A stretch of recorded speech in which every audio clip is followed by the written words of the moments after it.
Oh, luar biasa mengucapkan selamat datang untuk hambanya Bapak Pendeta Jerry dan keluarga. Kemarin kami baru dari GPI berdoa dan puji Tuhan bisa ada di tempat ini. Dan selamat datang Bapak Ibu semua.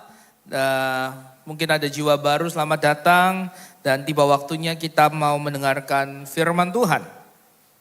Ketika kita mengamati peristiwa menjelang Yesus terangkat ke sorga, maka kita perlu juga menyimak apa yang terjadi di sekitar peristiwa tersebut. Dan kali ini kita akan melihat bagaimana murid-murid menyikapi hal itu. Dalam Matius pasal 28, nanti juga di Injil yang lain, Injil Sinoptik di Lukas pasal 24, kita akan melihat ada satu sikap yang menjadi salah satu ciri khas bahwa inilah gereja, dan nanti kita akan lihat. Matius 28 ayat 16 sampai 20 kita sudah tahu ini ngomong soal amanat agung. Dan kita akan baca mulai ayat yang 16, 2, 3. Dan ke-11 murid itu berangkat ke Galilea, ke bukit yang telah ditunjukkan Yesus kepada mereka. Jadi sudah ada sebuah tempat, Tuhan sudah suruh mereka ke sana. Tugas mereka tinggal taat aja. Karena kemungkinan besar dalam tafsir ayat ini Yesus tidak berjalan dengan mereka secara fisik. Tubuh Yesus sudah dalam tubuh kebangkitan, sudah tidak terbatas ruang dan waktu. Dan Yesus berpesan, kamu ke sana dan kita akan bertemu di sana. Jadi tugas murid-murid cuma apa Bapak Ibu? Taat. Taat sesuai dengan lokasi. Mungkin Yesus Sherlock kalau hari ini ada Sherlock. Ya, saya sudah Sherlock nih. Pokoknya kamu ke situ aja, ke tempat itu, kamu ketemu aku nanti di situ. Dan ke-11 murid ini benar mereka taat. Ayat berikutnya berkata seperti ini, ketika melihat dia. Berarti kalau Tuhan Yesus ngomong, dia pasti tepati. Kalau Tuhan Yesus bilang kamu nanti akan aku berkati, dia pasti akan berkati kita. Kalau Tuhan bilang kamu nanti akan sembuh, berarti kita akan sembuh. Kamu akan mengalami pemulihan, berarti kita akan alami pemulihan. Karena sifatnya adalah ketika Tuhan berfirman, maka firman itu akan mengerjakan seperti apa yang Tuhan mau. Tuhan sudah bilang ketemu aku di sini, tugasnya cuma taat. Waktu itu gak ada Gojek, gak ada Grab, gak ada mobil. Dan saya yakin secara tafsir banyak yang setuju bahwa murid-murid semuanya mayoritas mersikil.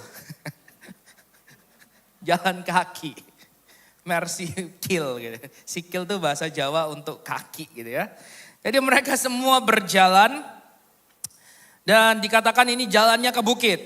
Kita sudah tahu medannya bahwa perbukitan itu nanjak capek, belum lagi terik, belum lagi medan berbatu dan sebagainya. Mereka punya tantangan untuk melihat penggenapan firman Tuhan. Tetapi sekali lagi ketika kita taat kepada firman Tuhan, maka kita akan melihat firman Tuhan itu ya dan amin digenapi, terjadi dalam kehidupan kita.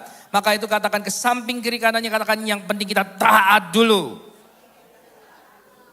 Ya, ini seperti Abraham ketika dia disuruh keluar dari sana keluarga itu di unknown zone, ke sebuah tempat yang dia nggak mengerti, nggak ada GPS, nggak ada relatif di sana. Abraham cuma mengandalkan firman, dia cuma berpegang kepada janji Tuhan, kepada tuntunan Tuhan, dan dia menemukan apa yang Tuhan janjikan, dia mendapati. Nah, murid-murid akhirnya ke lokasi itu dan benar mereka melihat dia. Dan kita amati bagaimana perilaku atau respon ketika mereka melihat Yesus. Kiranya ini menguatkan pada kita hari ini kalau kita bertanya di mana Alkitab itu mengatakan Yesus Kristus itu Tuhan. Saya ingin membuat kita punya referensi banyak, salah satunya melalui ayat ini. Kita melihat di ayat yang ke-17 dikatakan ketika melihat dia, penulis dari kitab ini mengatakan mereka, berarti lebih dari satu orang yang punya respon yang sama. Yang punya sikap yang sama ketika melihat Yesus. Dan ingat Yesus dalam tubuh kebangkitan, dia tidak dikuasai lagi, dibatasi oleh ruang dan waktu. Kata apa yang dipakai setelah itu? Mereka menyembahnya. Saya ingin pastikan gini, saya ingin menguatkan setiap kita. Kalau iman kita di dalam kekristenan itu benar, maka semakin kita mendalami firman Tuhan, kita semakin cinta Yesus. Amin. Kalau iman kita benar nih, kita dituntun oleh roh yang menuntun kita dalam kita mendalami firman Tuhan. Kita tidak akan tersesat. Salah satu kaidahnya kita semakin cinta Yesus. Kita semakin hormat sama pribadi itu. Bahkan dikatakan kita semakin ingin menjadi serupa dengan Kristus. Banyak ragam sekarang beredar Bapak Ibu. Dan ada salah satu statement yang berkata Yesus bukan satu-satunya Tuhan. Yesus bukan satu-satunya jalan keselamatan. Dunia sedang mengarah kepada oneness religion. Tapi mari kita mau lihat Bapak Ibu. Semakin kalau benar iman kita kepada kekristenan, karena penulis dari kitab ini yaitu Roh Kudus mengilhamkan firman Tuhan ditulis oleh para penulis. Mereka semua adalah pribadi yang cinta Tuhan. Dan perjanjian baru ditulis oleh pribadi-pribadi yang akhirnya punya pengalaman pribadi dengan Yesus. Dan mereka semua adalah orang yang cinta Yesus.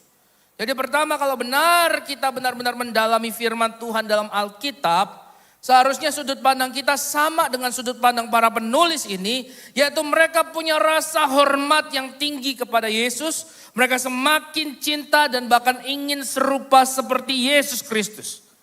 Dan itu tidak sekedar kata-kata.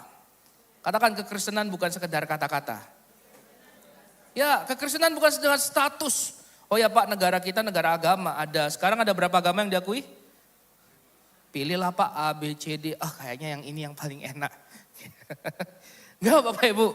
Atau karena sekedar kekristenan kita sudah terlanjur lahir di tengah keluarga Kristen. No. Tetapi pada satu masa kita bertumbuh, dan jika benar kita bertumbuh benar sesuai kebenaran firman Tuhan yang ada di Alkitab, kita semakin mencintai Yesus Kristus, dan itu bukan sekedar kata-kata, itu buktinya nyata.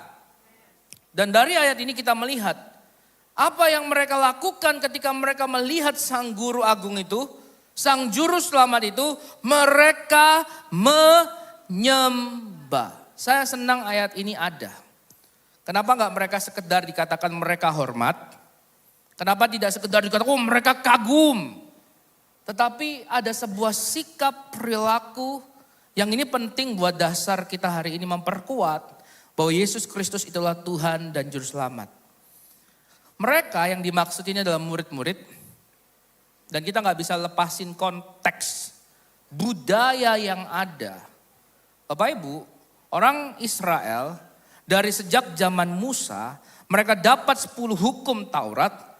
Mereka sudah punya satu hukum yang berkata seperti ini. Jangan membuat bagimu patung dalam bentuk apapun, dan jangan sujud menyembah. Saya bacakan dalam Keluaran pasal 20 secara singkat saja, secara cepat. Jangan membuat bagimu patung yang menyerupai apapun yang ada di langit di atas, atau yang ada di bumi di bawah, atau yang ada di dalam air di bawah bumi. Jangan sujud menyembah kepadanya atau beribadah kepadanya, sebab aku Tuhan Allahmu adalah Allah yang cemburu, yang membalaskan kesalahan bapa kepada anak-anaknya, kepada keturunan yang ketiga dan keempat dari orang-orang yang membenci aku. Tetapi aku menunjukkan kasih setia kepada beribu-ribu orang, yaitu mereka yang mengasihi aku dan yang berpegang pada perintah-perintahku. Sekali lagi konteks budaya orang Yahudi sudah ngerti akan hal ini. Mereka sudah dari turun-temurun diajarin gak boleh menyembah selain kepada Tuhan. Dan itu diwujud nyatakan lewat sikap, lewat kegiatan peribadahan. Tidak boleh diadakan selain ditujukan kepada Tuhan. Dan kita track kembali lagi kepada peristiwa waktu Yesus mau naik ke sorga. Ketika murid-murid melihat dia, ada sebuah respon yang tidak dibuat-buat, respon yang lahir dari kesadaran dan pengalaman pribadi, dan respon ini lahir diwujud nyatakan lewat menyembah. Mengapa ini penting Bapak Ibu? Karena tadi saya katakan, mereka sudah tahu konsep nggak boleh nyembah selain Tuhan. Berarti secara langsung murid-murid yang menyembah, mereka sudah mengakui bahwa Yesus Kristus itu Tuhan. Jadi nggak perlulah Yesus itu membanggakan diri, sembahlah aku, sujudlah aku. Banyak peristiwa di sekitar kejadian ketika Yesus ada di dunia melayani, banyak peristiwa yang mewujud, yang menyampaikan bahwa Yesus ini benar-benar Tuhan dan Juru Selamat. Kata menyembah yang dipakai di sini proskuneo. Proskuneo itu sifatnya itu sampai delosor ke tanah. Sampai apa Bapak Ibu? Delosor ke tanah. Menyembah sampai mukanya itu nempel tanah. Itu proskuneo. Artinya memberikan penghormatan tertinggi. Dan lihat Bapak Ibu, mengapa kita perlu memberikan penghormatan tertinggi? Di samping ini bentuk pengakuan iman kita bahwa benar-benar Yesus Kristus itu Tuhan, Dia satu-satunya yang layak dipuji dan disembah. Kita akan melihat kepada orang-orang yang menyembah, yang memberikan posisi yang benar kepada Tuhan. Karena seringkali proskuneo itu diibaratkan seperti seorang hamba yang memposisikan dirinya di depan tuannya. Jadi kalau ada tuan itu duduk, katakanlah di sini, proskuneo, hamba tidak boleh lebih tinggi dari tuan. Hamba harus ada di bawah. Hamba harus ada di bawah. Bahkan sampai posisi tertentu dia menyembah, itu harus sampai nempel ke tanah. Ini sikap. Dan Tuhan melatih kita untuk kita akhirnya bisa memposisikan Tuhan yang benar di dalam kehidupan ini. Siapa Tuhan, siapa hamba. Terkadang kita lupa akan hal ini. Kita yang pingin jadi Tuhan. Kita yang pingin ngatur segala hal di dalam kehidupan. Padahal harusnya kita melihat kalau iman kita benar, semakin bertumbuh kuat di dalam firman Tuhan, maka sikap kita kepada Tuhan itu harus lebih hormat lagi, lebih memposisikan terutama tidak tertandingi oleh yang lain. Ini penting kenapa? Karena kepada pribadi yang menyembah, yang memposisikan Tuhan dengan benar, dia akan alami kuasa. Katakan Bapak Ibu, dia akan alami kuasa. Tanya ke samping kiri kanannya, kamu mau dapat berkat Tuhan? Kamu mau dapat kuasa Tuhan? Ayo punya sikap yang menyembah. Punya hati yang menyembah. Amin. Karena itu saya dorong Bapak Ibu Saudara, latih diri kita untuk punya jam-jam kita memuji dan menyembah Tuhan. Kenapa sampai hari ini ibadah kita selalu diadakan, diawali dengan pujian dan penyembahan, itu melatih, katakan melatih. Supaya nanti di luar sana Bapak Ibu sudah tahu, oh caranya memuji itu seperti ini, caranya menyembah itu seperti ini. Kita bisa alami Tuhan dalam pujian penyembahan, kita bisa melatih sikap kita menyembah. Banyak hal. Sampai hari ini gereja tidak menghilangkan tradisi memuji dan menyembah. Saya tidak akan bahas ini karena dalam sekali bahwa Tuhan itu bergerak. Kuasanya nyata dalam pujian penyembahan. Karena itu mari kita punya kerinduan memuji menyembah Tuhan. Kita mau latih diri kita punya sikap menyembah, punya hati yang menyembah. Hati yang kita taruh Tuhan, aku tahu ini sulit. Harga diriku diinjek-injek, hakku dikebiri, aku dikhianati. Tapi aku letakkan semua egoku, semua prideku, semua. Aku mau datang dengan apa adanya di depan hadirat Tuhan, menyembah Tuhan. Aku mau Tuhan lepas dari segala kemampuanku untuk memutuskan sesuatu, untuk merancangkan sesuatu. Aku mau datang ke hadirat Tuhan dulu. Aku mau memuji menyembah Tuhan. Aku mau dapat berkat dari Tuhan dulu. Karena memang Tuhanlah Tuhan atas hidupku. Saya paham Bapak Ibu bahwa kita sebagai manusia diberikan intelijensi, rasio.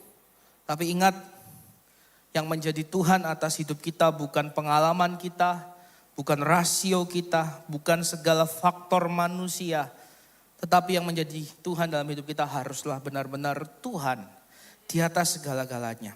Dan kepada pribadi yang menempatkan Tuhan di posisi yang benar, ada kuasa yang Tuhan limpahkan dan Tuhan berikan. Ada berkat yang Tuhan berikan. Karena itu dasari sikap kita yaitu sikap menyembah. Ayat selanjutnya dikatakan lalu Yesus membawa mereka keluar. Sebelumnya sedikit ke informasi yang diberikan oleh penulis dari kitab Matius ini. Bahwa beberapa orang ragu-ragu. Oke Bapak Ibu, kita gak bisa paksa orang. Tapi paling tidak ketika Roh Kudus memberikan kita pengertian tentang sikap menyembah, hati yang menyembah ini, mari kita mau menghidupinya. Kita diciptakan untuk menjadi penyembah-penyembah Tuhan. Katakan ke samping kiri kananmu, kamu diciptakan untuk menjadi penyembah-penyembah Tuhan. Yang menyembah dalam roh dan kebenaran. Haleluya. Saya lanjutkan. Di ayat berikutnya dalam Matius pasal 28, barulah Yesus menyampaikan amanat agung. Sehingga sebelumnya cerita ini diwarnai dengan bagaimana Yesus berpesan, mereka dilatih untuk taat, mereka dilatih untuk menyembah, barulah amanat agung dipercayakan. Ada pola yang harus kita lihat, nanti saya tarik kepada kisah para rasul Bapak Ibu, di mana pencurahan Roh Kudus itu juga polanya sama. Ada pesan, murid-murid harus taat, mereka harus dalam komunitas yang menyembah, boom, baru Pentakosta terjadi. Saya sampaikan di ayat yang Matius pasal 28 dulu. Yesus mendekati mereka dan berkata, kepadaku telah diberikan segala kuasa di sorga dan di bumi. Karena itu apa? Pergilah, kita mau baca ayat ini bersama ya Bapak Ibu. 2, 3, karena itu pergilah, jadikanlah semua bangsa muridku dan baptislah mereka dalam nama Bapa dan Anak dan Roh Kudus. Dan ajarlah mereka melakukan segala sesuatu yang telah kuperintahkan kepadamu. Dan ketahuilah aku menyertai kamu senantiasa sampai kepada akhir zaman. Saya ingin mendasari dulu pesan ini tidak disampaikan kepada sembarang orang. Pesan ini disampaikan kepada murid. Murid yang sudah dilatih taat, ya, mendengar firman, taat, punya hati menyembah kepada pribadi-pribadi yang seperti ini, maka dia akan dipercayakan lebih. Katakan dipercayakan lebih. Dengar firman, taat, punya sikap yang benar, dipercayakan lebih. Dengar firman, taat, punya sikap yang benar, dipercayakan lebih. Pola, itu pola. Saya sampaikan pattern, hal esensi. Dan Yesus bilang, pergilah, jadikanlah semua bangsa muridku. Ada sebuah tugas yang kita kenal dengan amanat agung, di mana setiap kita orang percaya yang sudah diperlengkapi, dimuridkan, kita punya tanggung jawab bersama, bukan sekedar hanya pendeta atau pengurus atau pelayan Tuhan, tapi semua orang percaya yang diperlengkapi, kita punya sebuah tugas, yaitu memuridkan. Katakan memuridkan. Dan memuridkan dikatakan di sini, jadikan semua bangsa. Semua bangsa. Jadi di mana ada bangsa di sana Bapak Ibu, kita punya sebuah panggilan untuk membawa firman Tuhan kepada mereka. Di mana ada bangsa berkumpul di situ dan bangsa apapun di sana, kita punya panggilan untuk memberitakan Injil bagi mereka. Tidak hanya di gereja, Tidak hanya berbentuk kota, negara, daerah, desa, tapi bisa juga komunitas-komunitas. Karena prinsipnya semua bangsa artinya di mana ada orang, di mana ada tempat berkumpul dan selama yang berkumpul itu manusia, bangsa apapun, warna kulit apapun, latar belakang apapun mereka, kita ada panggilan untuk melayani, untuk memberitakan Injil bagi mereka yang setuju katakan amin. Termasuk komunitas, termasuk klub hobi, termasuk mungkin kumpulan ibu-ibu PKK. Masih ada yang bergabung ke kumpulan ibu-ibu PKK? Apa itu Pak PKK Pak? Kekumpulan arisan. Komunitas futsal. Yang penting ada orang di sana.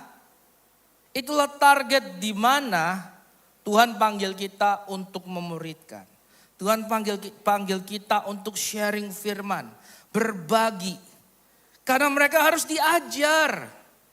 Katakan diajar Bapak Ibu. Diajar.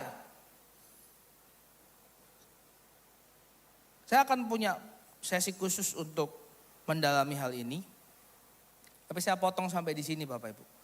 Bahwa jangan batasi dulu kata bangsa dengan apa yang kita pahami hari-hari ini. Tetapi saya ingin sampaikan gini. Kekristenan berujung kepada nanti kedatangan Kristus kali yang kedua. Di mana tanda-tandanya salah satunya Injil harus sudah diberitakan ke seluruh bangsa. Harus terdengar dulu. Dan yang tahu kadar ini Tuhan. Presentasinya 100%-nya kapan itu cuma Tuhan. Tugas gereja apa? Taat. Ngerjain. Jangan-jangan kalau kita nggak ambil bagian dalam hal itu, maka kedatangan Tuhan yang kedua nggak datang-datang karena masih lambat. Padahal kalau kita lihat track dari peta zaman, ketika hujan awal, hujan akhir itu dicurahkan, itu artinya percepatan. Ketika kuda putih itu melesat, itu artinya percepatan. Injil memenangkan sebanyak-banyaknya orang untuk Kristus. Tapi kalau kita masih terbatas dengan gereja itu 4 tembok ini, kemungkinan ya tapi lambat. Angkanya nggak naik-naik sampai 100% seperti yang Tuhan mau. Karena itu mari sama-sama kita hari ini saya berdoa supaya Tuhan berikan kita pemahaman, pengertian lebih bahwa kita semua punya tanggung jawab untuk memberitakan Injil, untuk memuridkan. Katakan ke samping kiri kanan, ini tugas kamu juga.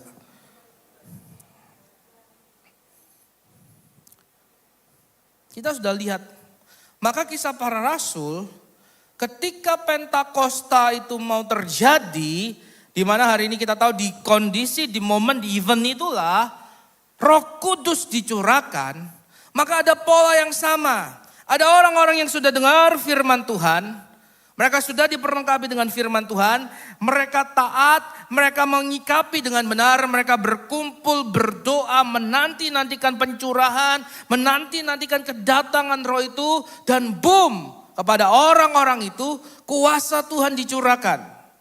Kisah pasal 2, maka bertanyalah, saya skip aja supaya cepat. Kisah pasal 1 ayat 12.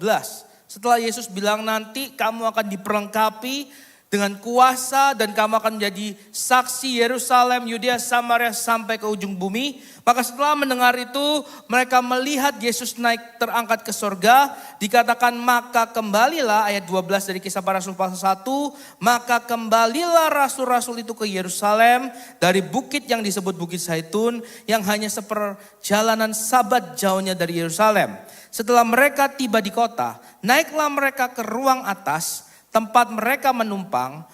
Mereka itu ialah Petrus, Yohanes, Yakobus, Andreas, Filipus, Thomas, Bartolomeus, Matius, Yakobus bin Alfeus, dan Simon orang Selot, dan Yudas bin Yakobus. Mereka semua dikatakan apa? Bertekun sehati dalam doa. Bertekun. Jadi mereka sudah dengar firman, mereka taat, mereka punya sikap yang benar, mereka bertekun sehati dalam doa dengan beberapa perempuan serta Maria Ibu Yesus dan dengan saudara-saudara Yesus. Mereka punya sikap itu, polanya mereka sudah jalani. Dan sekali lagi kepada pribadi yang punya sikap hati menyembah. Menyembah itu berarti benar-benar melakukan apa yang diperintahkan tuannya. Memposisikan saya hamba, engkau Tuhan. Berarti saya harus melakukan apa yang Tuhan kehendaki. Itu arti menyembah. Dan kepada orang-orang seperti ini, maka kita lihat ketika tiba hari Pentakosta, semua orang percaya berkumpul di satu tempat. Ayat 2 dari kisah 2, tiba-tiba turunlah dari langit suatu bunyi seperti tiupan angin keras yang memenuhi seluruh rumah di mana mereka duduk. Dan tampaklah kepada mereka lidah-lidah seperti nyala api yang bertebaran dan hingga pada mereka masing-masing. Maka penuhlah mereka. Saya teramat yakin mereka ini adalah mereka yang sampai di posisi Pentakosta ini terjadi. Mereka tetap sudah dengar firman, taat, sikapnya benar. Mereka lah yang akan terima janji Tuhan. Jadi Bapak Ibu jangan cepat menyerah. Amin. Jangan cepat terdistrak. Fokus. Iman itu bahasa sederhana yang diajarkan, yang saya tangkap adalah fokus. Iman itu apa Bapak Ibu? Fokus. Fokus sampai yang Tuhan janji ini digenapi.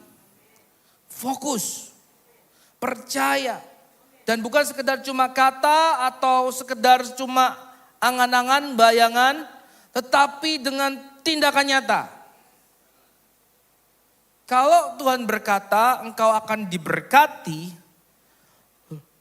lumbungmu akan melimpah, hasil panenmu akan melimpah, tindakan nyatanya apa Bapak Ibu?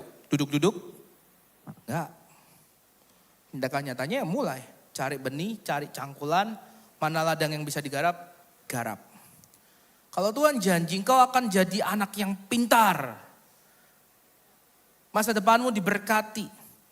Sejak dini engkau malas-malasan, cuma main game aja. Enggak, tapi mulai belajar. Mulai kembangkan diri dari sedini mungkin. Soft skill, skill-skill yang lain, kembangin. Ada dua hal yang saya lihat kalau saya bisa kembali ke masa lalu, sayangnya nggak bisa ya Bapak Ibu. Kita kan sering mengandai-andai. Andai aku bisa mengulang kembali. Ngimpi. Jangan hidup di masa lalu. Katakan ke samping kiri kanannya, jangan hidup di masa lalu. Kalau di sebelah Anda adalah pasanganmu, katakan, akulah masa kinimu dan masa depanmu. Jangan hidup di masa lalu. Gak akan bisa itu. Ya. Tapi kalau tadi saya bilang, kalau saya ingin memberikan arahan kepada generasi muda, ada dua hal yang ingin saya dorong untuk generasi muda itu miliki sejak dini. Yang pertama adalah public speaking. Dan yang kedua adalah entrepreneurship. Mau nanti dibawa ke bidang apapun, dua hal ini akan berguna, akan sangat menolong. Salah satu figur yang lagi saya senangi, walaupun kontroversial juga, yaitu Elon Musk. Ya, dia oke, public speaking juga oke, bagus. Dia juga punya jiwa entrepreneur, dia jenius, tapi kalaupun cuma jenius nggak bisa punya cara jualan, gak jadi. Dia akan jadi seperti stafnya ilmuwan yang lain.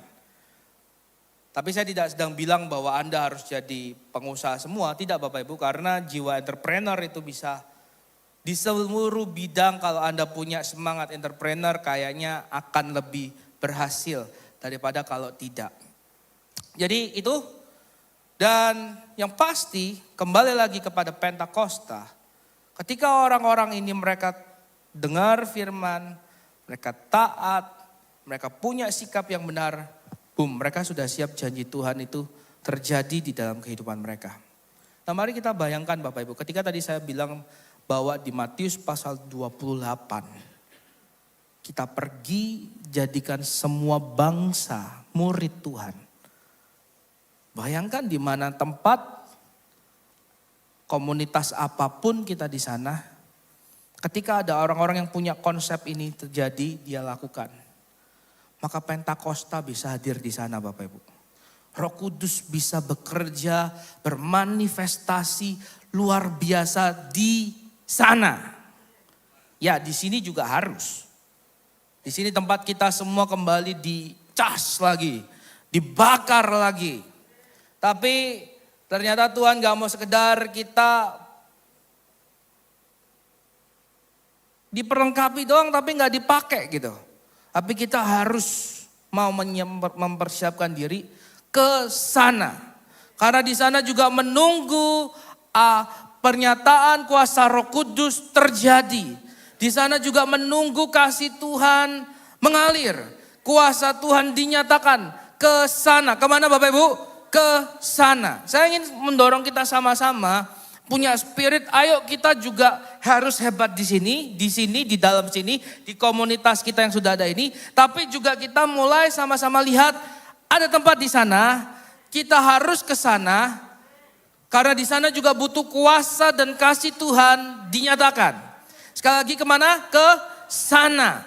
Ke sana bisa macam-macam. Bisa tempat kerja Anda, bisa tempat komunitas apapun. Apapun. Ke sana ketika Tuhan taruh, Tuhan tuntun, ke sana bisa terjadi lawatan Tuhan yang dahsyat. Enggak lengkap kalau saya enggak ngomong. Kira-kira apa yang terjadi ketika orang-orang itu dipenuhi dengan kuasa Tuhan. Saya bawa dulu dalam Markus Bapak Ibu.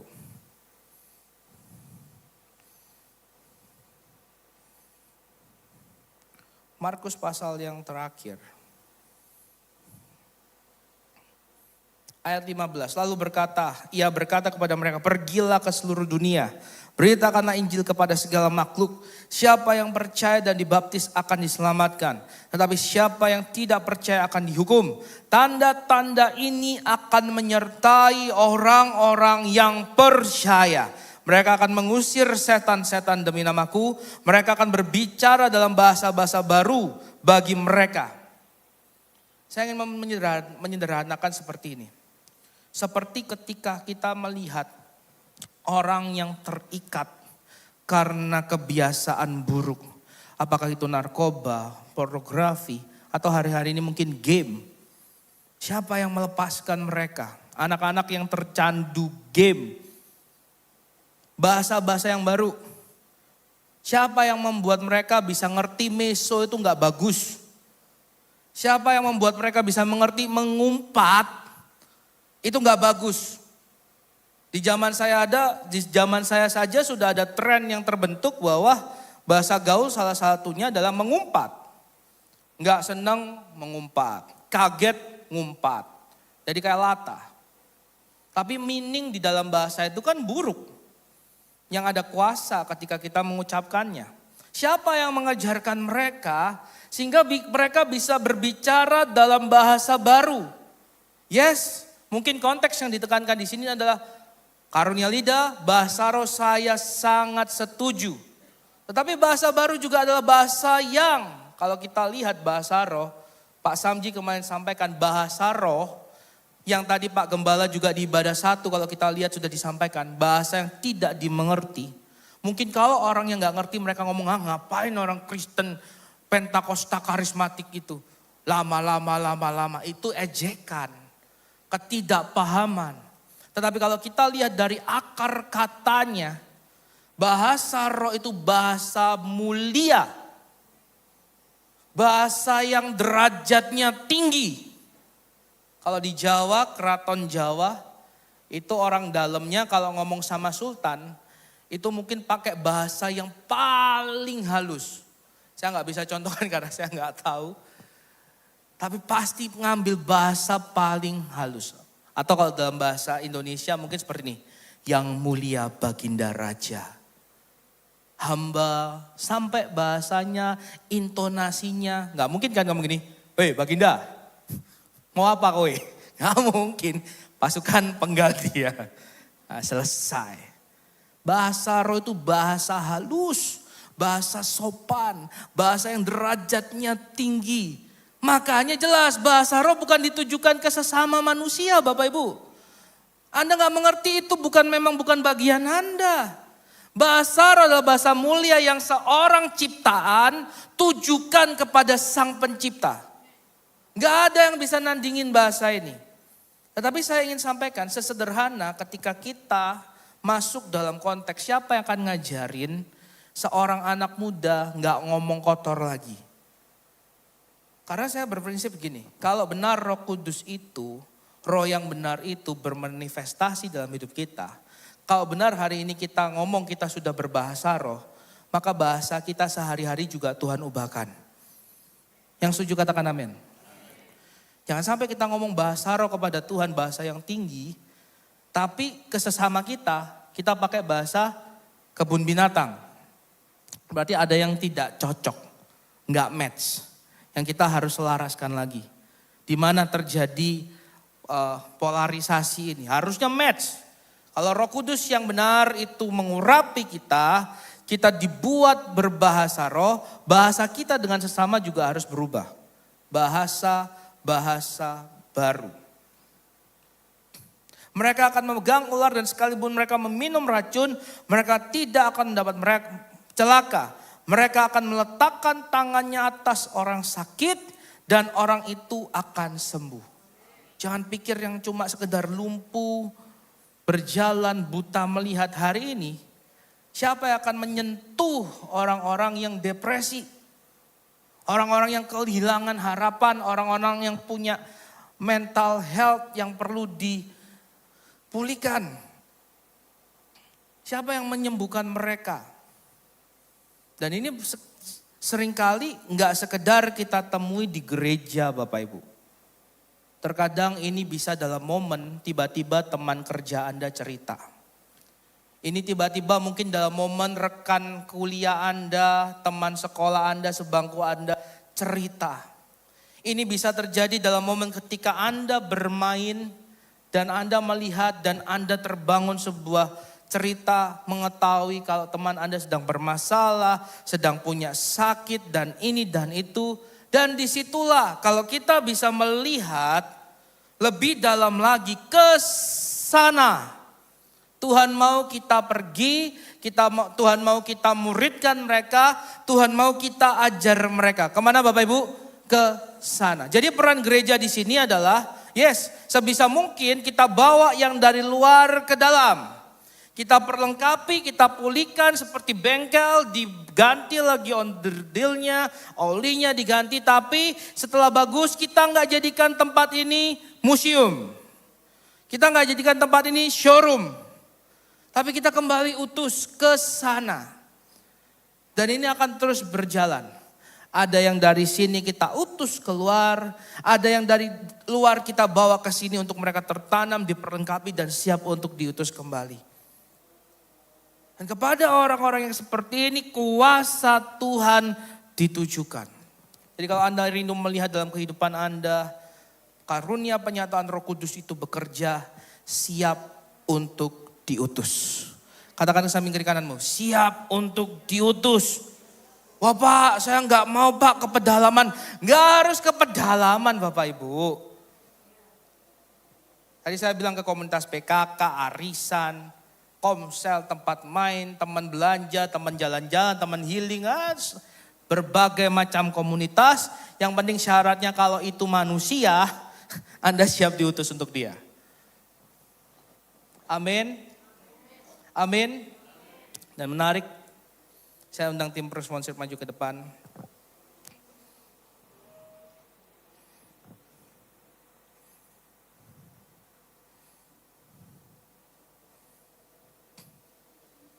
Semua dimulai dari sikap hati.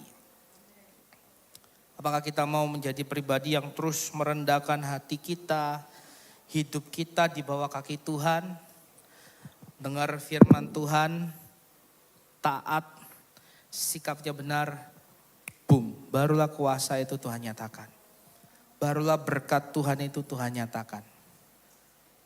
Bagian yang kuasa menginjil kita akan ada part, tapi saya izin untuk bawa kita kembali ke sikap hati yang menyembah.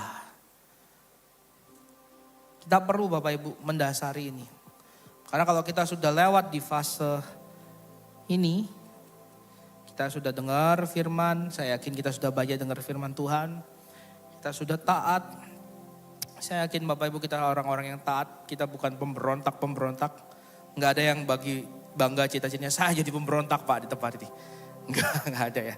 Kalau ditanya di tempat ini, siapa yang mau jadi serupa dengan Kristus? Pasti saya. Siapa yang mau jadi murid Kristus? Saya. Enggak ada yang ditanya, siapa yang mau jadi pemberontak? Siapa yang mau jadi Yudas? Enggak ada. Enggak ada pasti. Jadi kita semua adalah orang-orang yang sudah mendengar, kita adalah orang-orang yang taat. Tinggal kita ayo kuatkan lagi sikap kita menyembah, sikap hati kita. Sikap hati yang menyembah, sikap hati yang menanti, sikap hati yang terus fokus untuk bagaimana caranya firman Tuhan ini digenapi. Bagaimana caranya supaya firman Tuhan ini digenapi. Bagaimana caranya supaya firman Tuhan ini digenapi. Janji Tuhan itu selalu melibatkan dua hal. Yang pertama itu adalah kehendak Tuhan. Dan yang kedua iman kita. Iman itu ngomong soal fokus. Jadi kalau kita fokus terhadap apa yang Tuhan mau kerjakan, niscaya Bapak Ibu, itu akan terjadi di dalam hidup kita. Dan kepada orang-orang yang Tuhan percayakan ini, wow, mereka ngalamin, bukan sekedar mereka menolong orang lain, tapi saya yakin mereka sendiri ngalamin kepuasan yang dari Tuhan. Mereka alami arti hidup, mereka ngalamin Tuhan, Sang Pencipta alam semesta, itu menyertai mereka, sehingga mereka gak merasa sendiri dalam menjalani kehidupan. Ini adalah yang Tuhan janjikan ketika mereka mau mengutus orang-orang yang mau diutus. Aku menyertai kamu. Penyertaan Tuhan begitu berarti, aku menyertai kamu. Tadi ditujukan kepada orang-orang yang mau dengar, yang mau taat, yang mau menyembah. Mari kita kuatkan di sikap yang menyembah. Siapkan hati kita Bapak Ibu untuk kita datang kepada Tuhan.